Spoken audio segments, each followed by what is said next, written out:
So as some of you might know, I went to Los Angeles about a week ago, home of glitz and glamour and movie stars. I even went to a screening of Carnival of Souls on a rooftop at night, and I also really didn't take a lot of pictures. I know, that seemed to be the point, but it wasn't. I went to see a friend. It was just more important to spend time and hang out and all that stuff than it was to take pictures of everything. You have to experience life to be able to photograph it.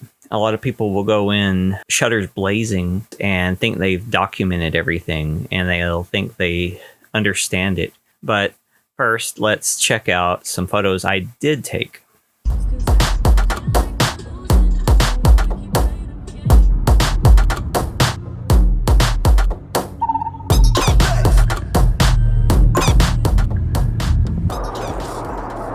Did a fun shoot with Zoe. You'll see some of that. And I'm here at Griffith Park outside of the old Los Angeles Zoo, the abandoned old Los Angeles Zoo, and shot on some trails here. And here are some cool photos I got.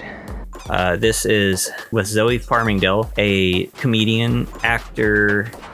Oh, it's too bad that that's blocked off. I got in touch with through Instagram, and I thought she would be fun to work with, and so I messaged her about a couple months ago. We shot in the abandoned or semi-abandoned old Los Angeles Zoo.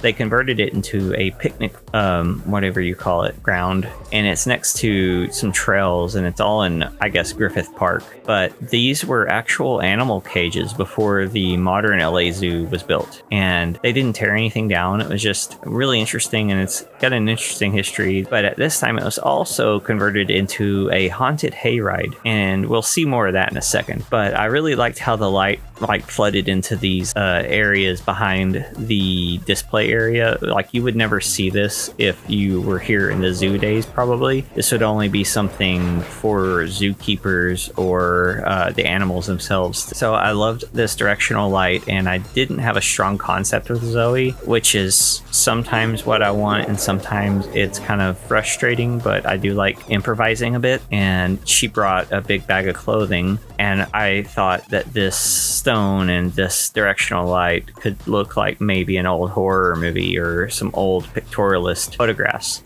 hence the grain in these. And so we started out and we're getting a feel for each other. We'd literally never met, so this is photographs with a stranger nearly. So we figured out the story, so to speak, and it's good practice to just kind of shoot around, like shoot different angles. And I got on these steps and started shooting back. That's where I got some really great backlighting, and yeah, it's always my go-to, and it just looks great to me. And we really kind of got into a groove here. We had about 2 hours to shoot, and we didn't want to spend it all here. We had to cut through the haunted hayride to get to this location. So we went back through, and Zoe saw this truck full of hay, and we thought it was just too funny to pass up. And so that's what we did here. We just took some pictures, and the light was actually really nice. And, it's just something fun or nice, kind of maybe pin-up-y almost. I don't know. Anyway, here are a few of those.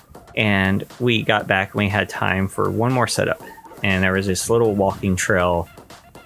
And then there was this tiny trail off the trail that went up this brushy hill. And I had noticed the grass was very dry and long. And so I had her with the sun behind her, backlight again. But seriously, it's a good go-to. It works out really well. And I just let the light do the talking. Zoe played off the scene perfectly. And I'm really happy with how these turned out. None of these are very over-the-top edits, but I wanted to get you something to share, and I'll probably be working on this stuff for the next month or so.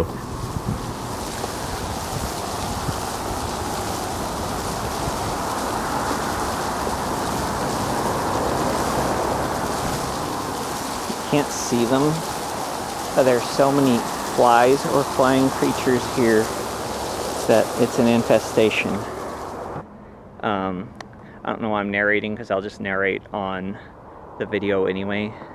My shoes are extraordinarily dusty,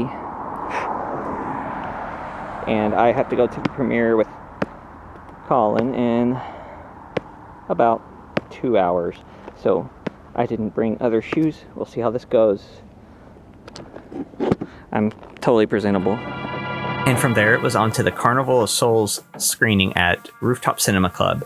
I went with my friend Colin, who got me a ticket, and who I was visiting in the first place. It's in the public domain, by the way, so you can find this on Amazon Prime, on YouTube, and so on. But it was really neat to see it on a big screen, especially in this setting. And from there, I just kind of explored LA, and and so here's some views from LA by iPhone.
Nothing makes sense.